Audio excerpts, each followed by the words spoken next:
سلامونه قدرمنو. د دنیا بهترین ډاکټر څه دی؟ لمر دی. لمر د 55 ناجوړیو علاج دی. د انسان په وجود کې چې کوم 55 ناجوړی راځي لمر علاج کوي. دا لمر چې دا پیس نه غواړي، دا روپۍ نه غواړي، دا دوام نه درکوي. د ده رڼا خپله دوا ده، دم د چوف ده، علاج ده. دغه د لمر نه ده، دا ګوره ختلی لمر چې ده، دغه لمر. موږ ته ډاکټران مفت علاج نه راښیي. دا کارخانې او هسپتالونه بیا څنګه چلیږي؟ ډاکټران موږ ته د ژوند طریقه نه راښیي. ولې چې دوی بیا اپریشنونه کوي، دوی ورور هسپتالونه جوړ کړي دي، ډاکټران د تنخواې غواړي، نو دوی مریضان غواړي. د ډاکټر پښتون ناجوړه پکار ده. او د موږ هغه کوډګران چې دي کوډې کوي، د موږ په هر کلي کې به یو کوډګر ناست وي. د دوی هم رنځور پکار ده، ناجوړه پکار ده چې دم باندې وکړي، چوپ باندې وکړي، تعویض ورکړي، کوډې ورکړي. یعنې د موږ هرې طبقې رنځور پکار ده. د هر سړي رنځور پکار ده، ناجوړه سړی، مجبوره سړی پکار ده. د موږ د بصیرانو هم دی سړی پکار ده چې په دې یو جنګ یې کړی وي. ولې دا دی په اسانه په ګټه استعمالولی شوی. نو د موږ په ټولنه کې د هر مشر، د هر سړي، د هر پوه، د هر هوښیار، د هر ډاکټر، د کوډګر، د دې ټولو رنځور پښتون، در په دره پښتون، ناجوړه پښتون یې پکار ده. دغه لمر چې ده د انسان په وجود کې ویټامین ډي جوړوي. ویټامین ډي چې د انسان خوشحاله ساتي، دماغ یې فرش وي، تازه یې، نفسیاتي او روحاني مرضونه یې ورکوي. د معدې هضمه چې ده دا برابروي، یعنې ټول سیسټم یې فعاله ساتي. د انسان وجود په ویټامین ډي باندې ولاړ ده، په هډوکو باندې ولاړ ده. او دغه هډوکو ته علاج د لمر ده.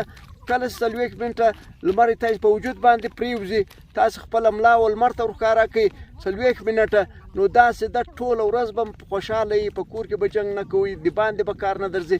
موږ له لمره ځان پټ ساتو، نو د موږ هډونه درد کوي، د موږ بندونه درد کوي. خاص کر تر 40-50 کلو چې واوړي هغه سړی بې له کړي نه سوی تللی. لمر ته به هره ورځ 40 منټه کښېنئ. دا مفت علاج دی. او دغه علاج ستاسو ډاکټران درکوي، د ورځې به 10,000 روپۍ درچې وړي. لیکن الله پاک دغه لمر درولی دی د علاج لپاره، او موږ پټ ځینې ګرځو. خاص کر دعای دو خود کوي، دعای کوي ورته. یا دای داسې لمر ته کښېنئ چې دعا درته ونه کړي، زندګي کې دعا خو هغه سړي ته کوي چې هغه مجبور یي، در په دره یي، ناجوړه یي، هغه ته خلک دعای کوي. چې ته لمر ته 40 منټه کښېنې، د دعاو ضرورت هم نشته. دا جوړ الله پاک ټول سیسټم چلوي.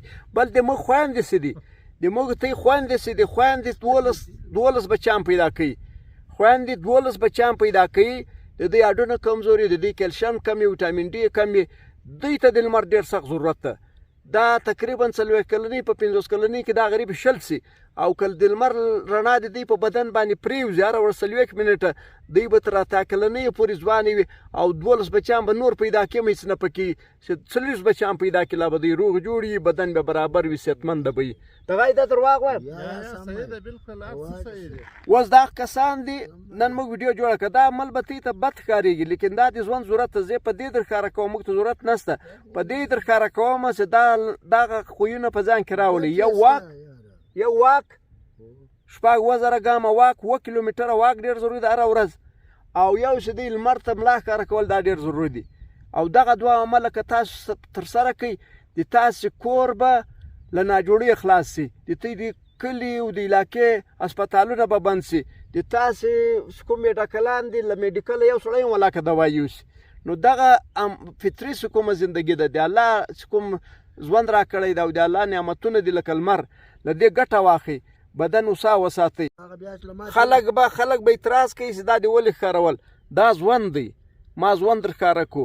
او دغه عمل به ټول خپلوئ، نران به خامخا خپلوئ.